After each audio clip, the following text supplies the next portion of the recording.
Corinthians!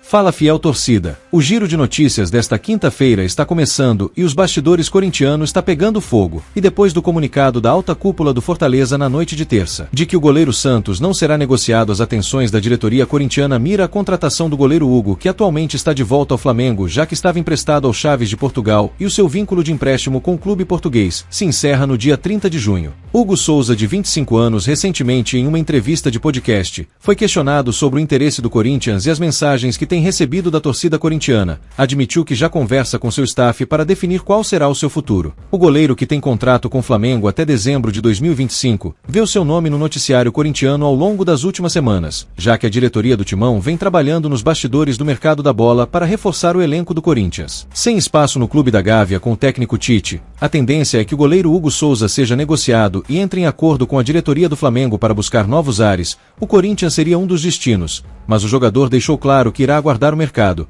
e que os seus empresários estão buscando o melhor caminho para o atleta. Hugo Souza chegou a ocupar a meta titular do Flamengo em 2020, com ainda técnico naquela época Rogério Ceni, além de fazer parte do elenco que conquistou 3 títulos pelo clube da Gávea, Copa do Brasil, Supercopa e a Libertadores. Na sua curta passagem pelo Chaves de Portugal, se destacou na Liga Portuguesa e chegou a pegar 3 pênaltis em uma mesma partida contra o Benfica, consolidando a titularidade na equipe que chegou ao vice-campeonato, disputando 27 partidas, sendo uma das principais peças do clube português. A diretoria corintiana corre contra o tempo, na busca por 2 novos goleiros no mercado, e pretende fazer uma oferta oficial por Hugo Souza do Flamengo, e aguardar os próximos capítulos do interesse no goleiro Tadeu do Goiás.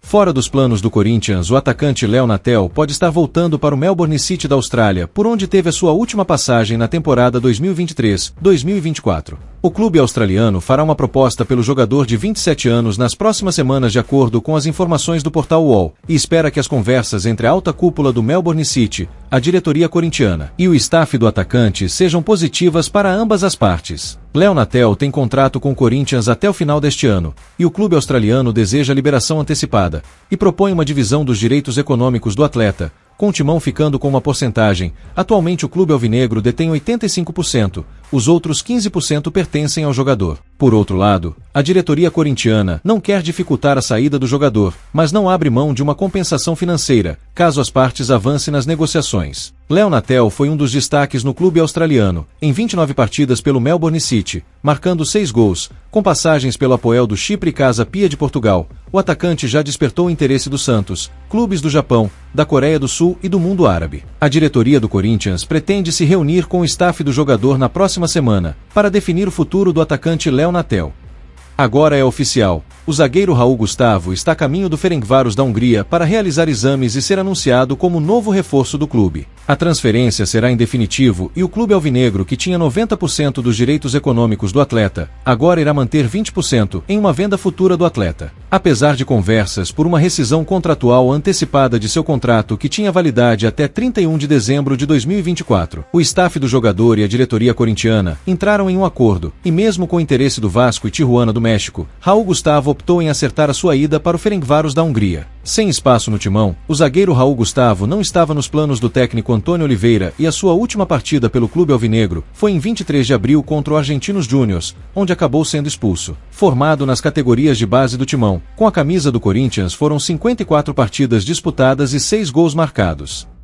O lateral esquerdo Diego Palacios se tornou uma baixa e uma grande dor de cabeça para a diretoria corintiana por um bom tempo. Isso porque o jogador foi submetido a outra artroscopia no joelho esquerdo para reparação crônica na cartilagem, conduzida pelo Dr. Joaquim Grava, acompanhada pelo médico equatoriano Daniel Rosales, que acompanha o atleta desde os seus 15 anos, que foi realizado no Hospital São Luís do Morumbi na quarta-feira. Alguns dias atrás, na coletiva depois do jogo contra o Atlético Goianiense, perguntado sobre a situação do lateral naquela ocasião, o técnico português Antônio Oliveira deixou claro que o atleta não estava 100%, que mesmo reintegrado ao grupo, ainda não apresentava constância nos treinos. Diego Palacios se lesionou no Paulistão, na partida diante do São Bernardo, e já desfalca a equipe alvinegra desde o começo do ano. Contratado do Los Angeles FC da primeira divisão dos Estados Unidos ainda no final de dezembro pelo Timão, o lateral esquerdo chegou sem custo para a aquisição do passe e dentro da alta cúpula do clube, era grande esperança para assumir a posição na equipe alvinegra. O técnico Antônio Oliveira agora poderá contar com Hugo, o zagueiro Caetano que pode ser improvisado na lateral, ou buscar alternativas na base do sub-20, como o nome do lateral esquerdo Denner que já fez atividades com o elenco profissional.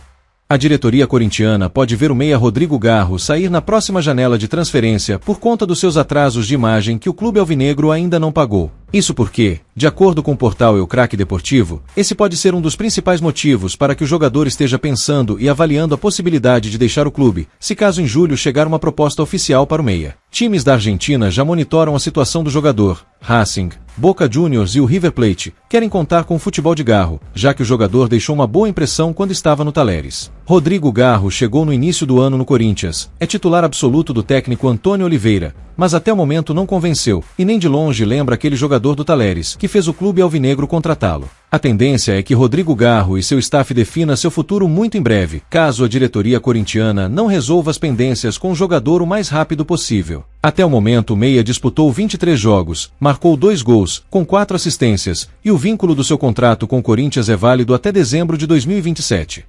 Uma noite de quarta-feira para se esquecer, esse é o sentimento dos mais de 35 milhões de torcedores espalhados por todo o mundo e aqueles que pagaram R$300 para assistir um jogo desastroso, vendo o clube alvinegro se afundar cada vez mais em um abismo sem fim. Um time apático, desnorteado, sem rumo, sem tática, sem padrão de jogo. Poderíamos ficar por horas falando da derrota do Corinthians para o Internacional, pelo placar de 1-0 em Florianópolis, mas a má atuação do time alvinegro em campo foi o suficiente para a fiel torcida assistir a um filme de terror.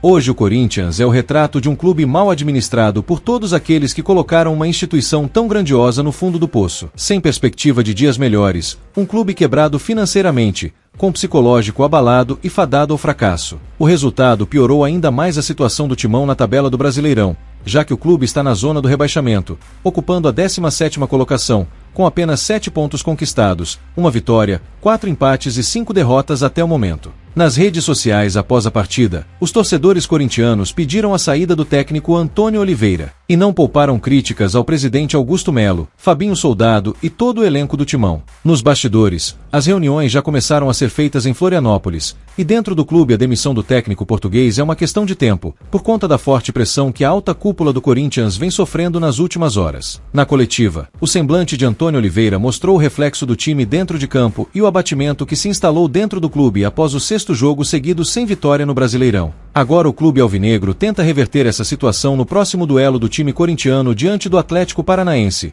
no domingo, às 16 horas, na Liga Arena, pela 11ª rodada do torneio nacional, e além de não poder contar com vários desfalques, perdeu o centroavante Yuri Alberto, que recebeu o 3º cartão amarelo na partida contra o Internacional. Fato é que o Corinthians precisa acordar o quanto antes, mudar a atitude, entender que a luta do clube na tabela é escapar do rebaixamento, pois se continuar jogando esse futebol vergonhoso, o clube alvinegro estará assinando e decretando a sua ida para a Série B.